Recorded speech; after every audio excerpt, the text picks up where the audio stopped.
How's it going, guys? My name is Zach with the Movie Castle, and today we're going to be taking a look at Monsters. This is Season 2, Episode 19, and this one's entitled Far Below.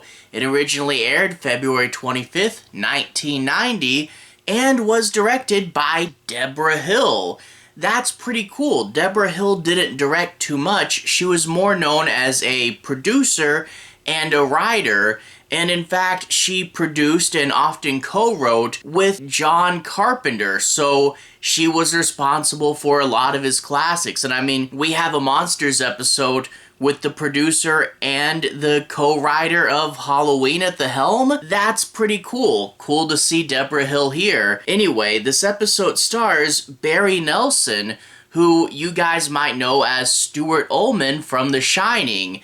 And yes, he managed a creepy hotel, and now he gets to manage a creepy subway. Anyway, we also have John Scott Clough and Calvin Levels here. And fun fact, this is based on a short story by Robert Bourbon Johnson from all the way back in 1939. So cool to see Monsters adapting a classic horror story. Anyway, this episode was pretty good. As I said in the past, I do prefer when Monsters does straight up horror. I don't particularly care too much for the comedy ones, but straight up, super cool, atmospheric horror, yeah, this is a good one. I particularly like, the idea. It's a secret section of the subway that this guy is keeping these monsters from invading the surface, and they just keep coming up, and they're super, super creepy when you finally get to see them.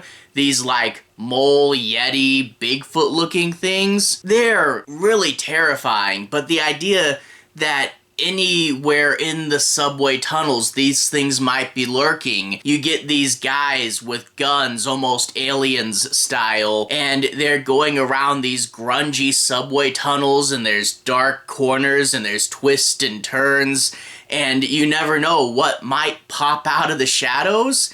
Yeah, this is super atmospheric, and you get kind of, like the beginning of Escape from New York, where there's all that radio chatter as they're preparing Snake. You really do have that where he's at the helm and he's talking and he's, arranging where the guy should go. It's got a cool bit of horror atmosphere here, plus the fun conspiracy angle. The idea that there's this horrible creature problem, but no one on the New York surface pretty much knows about it. That's a fun element as well. I will say when we get towards the end, I do have a few problems with a few bits of motivation, and there are some things that probably should have been hinted at more. I'll elaborate slightly on that when we go in later, but all that being said though, this is a really good, creepy little episode, and I know, especially people who remember seeing the creature jump out from the dark, I know some people say this is the scariest one, and I can definitely recommend it. It is pretty cool. But I guess in order to analyze it further, let's dive in a little bit. I won't be ruining the ending, and I'll try to avoid major spoilers, but I do want to break down and analyze a few things and take a little bit more of an in-depth look at the episode. So, what do we begin with? We open up with Barry Nelson there, and he's got his security camera set up, but unfortunately, something has ripped through one of the wires, and he has a camera down. A guy's going to fix it, and wouldn't you know it, his partner that's supposed to be his backup, he's running a little bit late, so he's out there by himself. Well, right as the camera comes back on, we see this guy get attacked by something. It's unclear what because of the angles. And right as soon as his partner gets there, we see his body getting dragged into the shadows in a really disturbing shot. It never works out well for Prologue Guy now, does it? Well, it turns out while all this was going on, Barry Nelson was getting told that he's being audited over the phone, and right after this, the guy gets here, and the guy has several questions. Why are you paying your men so well? You and your men get like ridiculously high pay, ridiculously good benefits.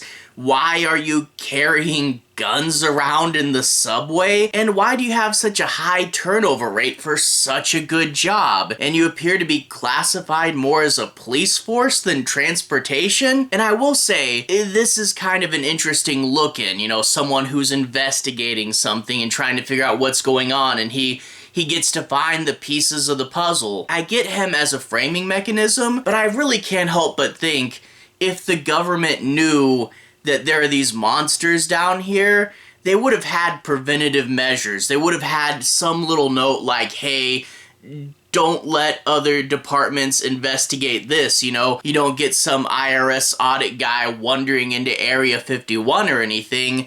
So it is kind of weird that this can happen. But needless to say, why he's there, a few things are going to occur, including at one point them just dumping a dead body in the office, be like, hey, we can't have this out there where the customers can see this, right? But also we are going to see some creepy stuff through those security cameras, and I really do like the atmosphere. The trains whistling by in this guy's office, the small little security camera screens where you can see people walking around it, and what's that creepy thing out in the distance?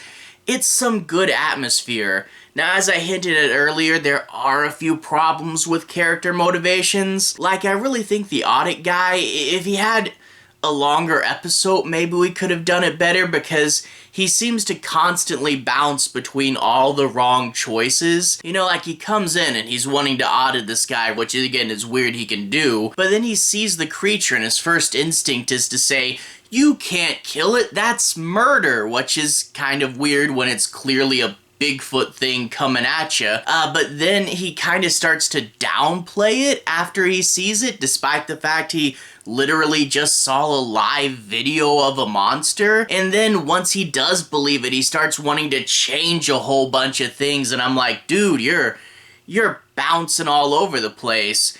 But there is one bit of motivation, and I won't spoil it, for the main character. You know, you kind of learn how he sees his job in a way, and I will say it is a pretty big reveal towards the end that I really wish we had set up better. There's a few lines that hint towards it, but I'm like, this really needed a bigger setup, because as it stands, it comes out of nowhere. But then again, part of me goes, coming out of nowhere with how big of a swing it is, it kind of does make it have a bigger impact. So yeah, I don't know. The ending on this one does get a little wacky, but you know what? Why not swing for it, I guess. Overall, good, creepy little episode. Maybe a few little flaws here and there, but overall, it's monsters in the subway tunnels.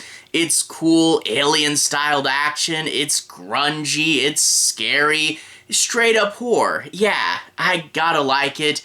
And I'll definitely say this is a highlight of the season. Go check it out. It's worth watching. Anyway, to everyone who's watched so far, thank you for watching. To everyone who's liked and subscribed, thank you. You really are helping the channel out. I'll leave a relevant playlist on the bottom. This should be my Monsters playlist. If you guys want to see me talk about more episodes of the show, you should be able to find them there. Anyway, have a good day. I'll see you guys again very, very soon. Relevant playlist here. Have a good day now.